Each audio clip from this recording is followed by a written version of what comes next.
निर्वासन। मुंशी प्रेमचंद की कहानी। परशुराम ने मर्यादा से कड़ी आवाज में कहा, दहलीज में रुक जाओ। मर्यादा ने पूछा, ऐसा क्या हो गया कि मुझे दहलीज में रुकने के लिए कह रहे हो? मुझे छूत लग गया क्या? तुम्हें घर के अंदर आने से पहले यह बताना होगा कि इतने दिनों से कहाँ और किसके साथ थी। अब यहाँ कैसे और किसके साथ आई हो? परशुराम ने पूछा। मर्यादा बोली, इन बातों को पूछने का बाद में समय नहीं मिलेगा क्या? परशुराम कहने लगे, नहीं, तुम्हें अभी जवाब देना होगा। हम दोनों साथ में ही नदी से बाहर निकले थे। तुम मेरे पीछे चल रही थी, लेकिन अचानक कहाँ चली गई थी? दुखी आवाज़ में मर्यादा बोलने लगी, आपने देखा नहीं था कि कहाँ वहाँ अचानक नागापंथ के साधुओं का हजूम आ गया था। सारे लोग इधर उधर दौड़ रहे थे। तभी मुझे धक्का लगा और मैं न जाने किस दिशा में चली गई। जैसे ही थोड़ी भीड़ कम होने लगी, मैंने आपको खूब पुकारा। अच्छा, तब क्या हुआ? परशुराम ने पूछा।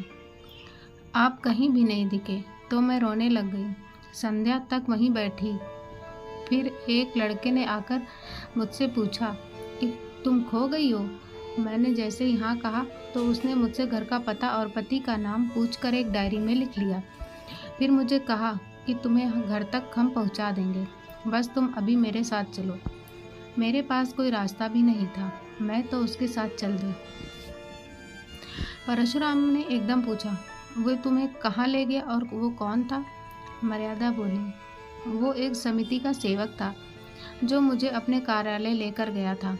वहाँ उनका अध्यक्ष और कई सारे स्वयं सेवक थे। उन्होंने मेरा पता एक रजिस्टर में लिखा और एक घर में भेज दिया जहाँ खोई हुई कई सारी महिलाएं थीं। परशुराम ने सवाल किया, तुमने उस अध्यक्ष से तभी क्यों नहीं कहा कि मुझे घर भेज दीजिए? मर्यादा ने कहा, मैंने कई बार उनसे मुझे घर पहुंचाने के लिए कहा, लेकिन वो बार बार यही कहते थे कि मेला खत्म होने के बाद वो सारी महिलाओं को एक साथ ही घर भेजने की व्यवस्था करेंगे। इसकी वजह पैसे और लोगों की कमी थी। मैंने उन्हें कहा कि मेरे गहने ले लीजिए और घर पहुंचा दीजिए। इन गहनों के अलावा भी मैं और ज़्यादा पैसे दे सकती हूँ, बस मुझे मेरे पति के पास तक पहुंचा दो। लेकिन उन्होंने मेरी एक न सुनी और मुझे भी अन्य स्त्रियों के बारे में जब पता चला तो थोड़ा राहत मिल गई थी। परशुराम बोले, ठीक है, लेकिन तुमने मुझे तार क्यों नहीं लिखवाया? मर्यादा ने कहा कि मैं पूरी रात उन महिलाओं के साथ उसी कमरे में थी। अगले दिन मैंने सोचा कि जब ये लोग मुझे घर भेज ही देंगे तो तार की क्या ज़रूरत। फिर परशुराम पूछने लगे, रात भर सारी महिलाएं एक ही कमरे में थी तो कमरे में युवक भी आते जाते रहे होंगे? मर्यादा ने जवाब दिया, नहीं नहीं, केवल एक बार कोई युवक खाने के लिए पूछने आया था। जब सबने खाना खाने से मना कर दिया तो वो लौट गया। उसके बाद एक महिला के पेट में दर्द उठा था तो अध्यक्ष साहब 2-3 बार दवा पिलाने कमरे में आए थे।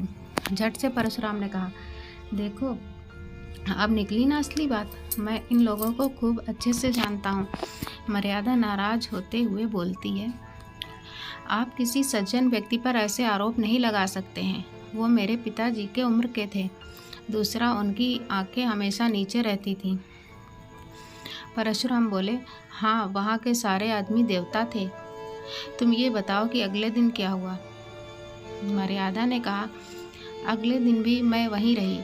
दिन के समय एक स्वयं सेवक हम सभी महिलाओं को कई पवित्र स्थल लेकर गए। लौटकर सबने खाना खाया। परशुराम ने पूछा, तुम वहाँ महिलाओं के साथ आनंद लेती रही? मेला तो अगले दिन ही खत्म हो गया होगा ना? खाना खाने के बाद तो गाना बजाना भी हुआ होगा। मर्यादा ने बताया, नहीं, गाना बजाना तो नहीं हुआ, लेकिन सारी महिलाएं अपने दुख के बारे में बात करती रहीं। शाम को मेला उठा तो उसके बाद 2 सेवक सारी महिलाओं को स्टेशन लेकर गए।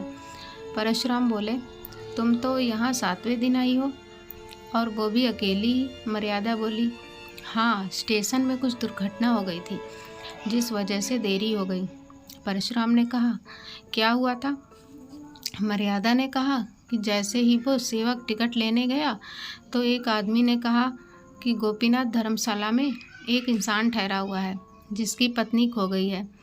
उसने जैसा हुलिया बताया वो मुझसे मिलता था। उस आदमी ने मुझे देखकर कहा कि आप उनकी पत्नी जैसी लग रही हैं। मैंने उससे पूछा कि क्या तुम बाबूजी को पहचानते हो? उसने जवाब दिया, मैं उनको नहीं जानता। तो आपको क्यों खोजता? आपका बच्चा काफ़ी रो रहा है।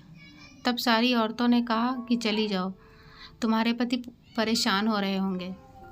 उन स्वयंसेवकों ने उस व्यक्ति से 2-3 बातें पूछकर मुझे उसके साथ भेज दिया। दिल खुश था कि अब अपने परिवार से मिलूंगी, लेकिन मेरा भाग्य ऐसा कि मैं किसी गलत इंसान के हाथ पड़ गई।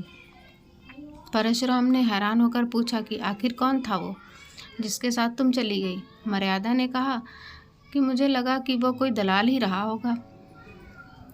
परशुराम ने सवाल किया कि तुमको इतना होश नहीं हुआ कि उसे कह दूं कि बाबूजी को यहीं भेज दो? मर्यादा ने तुरंत बोली, मेरी बुद्धि काम ही नहीं कर रही थी। अब तुम फिजूल की बातें मत करो और यह बताओ कि वो आदमी तुम्हें कहाँ ले गया। परशुराम बोले, मर्यादा, मुझे लज्जा आती है, क्या बताऊँ आपको? परशुराम, तुम्हें तो यहाँ आने पर और भी लज्जा आनी चाहिए। मर्यादा बोलने लगी, देखिए, मुझे किसी ने छुआ तक नहीं है, भगवान की कसम खाकर कहती हूँ। परशुराम ने पूछा कि क्या तुम उसका चेहरा कैसा था बता सकती हो? मर्यादा ने बताया, वो छोटे कद का गहरे रंग का आदमी था, लंबा सा कुर्ता पहना हुआ और गले में ताबीज भी थी। परशुराम ने कहा, अरे वो तो धर्मशाला में झाड़ू देने वाला था।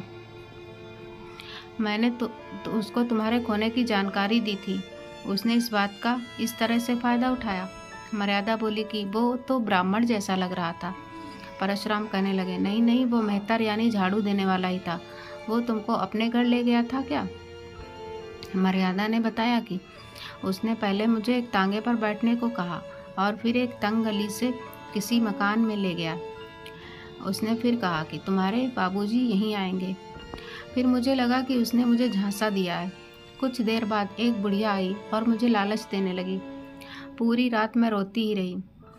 अगले दिन बुढ़िया ने कहा कि तुम रोकर मर भी जाओगी तो भी तुम्हारी मदद के लिए कोई नहीं आएगा। उस झाड़ू मारने वाले और बुढ़िया ने कहा कि तुम्हारा एक घर छूट गया है, अब हमारी बात मान लो तो तुम सोने से लग जाओगी। तभी मैंने स्वयं को खत्म करने का निर्णय ले लिया। परशुराम ने मर्यादा को रोकते हुए कहा, ठीक है, मैंने मान लिया कि तुमने अपने सतीत्व को खत्म होने नहीं दिया, लेकिन मैं तुम्हें अपना नहीं सकता हूँ। मर्यादा ने कहा कि स्वामी, आप ऐसा मत कहिए, मैं आपकी वही पहले वाली पत्नी हूँ, मुझे किसी ने छुआ भी नहीं है। आपका ऐसा करना मेरे साथ अन्याय होगा। परशुराम ने कहा कि यह अन्याय नहीं बल्कि भगवान का खेल है। मैं 6 दिनों से यही सब सोच रहा हूँ। मुझे समाज की चिंता नहीं है, लेकिन तुम पर किसी दूसरे की नज़र पड़ी। अब मैं तुम्हें कैसे अपनी पत्नी के भाव से देखूँगा। मर्यादा बोलने लगी, क्या आपको मेरी स्थिति पर दया बिल्कुल भी नहीं आती है? परशुराम ने कहा, घृणा के स्थान पर दया बिल्कुल भी नहीं आ सकती है। मैं जीवन भर के लिए तुम्हारा खर्च उठाऊंगा, लेकिन अब तुम्हें अपने साथ नहीं रख सकता हूँ। किसी गैर पुरुष के साथ एक क्षण रहने से भी पतिव्रत पूरी तरह नष्ट हो जाता है। मर्यादा ने पूछा, तुम्हारी यही इच्छा है कि मैं यहाँ से हमेशा के लिए चली जाऊँ? परशुराम ने कहा कि हाँ, मेरी अंतिम इच्छा यही है। मर्यादा बोली, ठीक है फिर, लेकिन क्या तुम मुझे वासुदेव को अपने संग ले जाने दोगे? परशुराम बोल पड़े, बिल्कुल नहीं, वो मेरा बेटा है। मर्यादा ने पूछा, क्या मैं उसे आखिरी बार देख सकती हूँ? अपने बेटे को प्यार कर सकती हूँ? परशुराम ने जवाब दिया, मेरा मन तो नहीं है, लेकिन तुम्हें मन है तो दूर से ही देख लो। मर्यादा ने कहा, ठीक है, अब जाने दो, सोच लूँगी कि मेरा कोई बेटा ही नहीं है और मैं विधवा हूँ। आज से भाग्य मुझे जहाँ ले जाएगा मैं वहीं जाऊँगी। जय हिंद दोस्तों।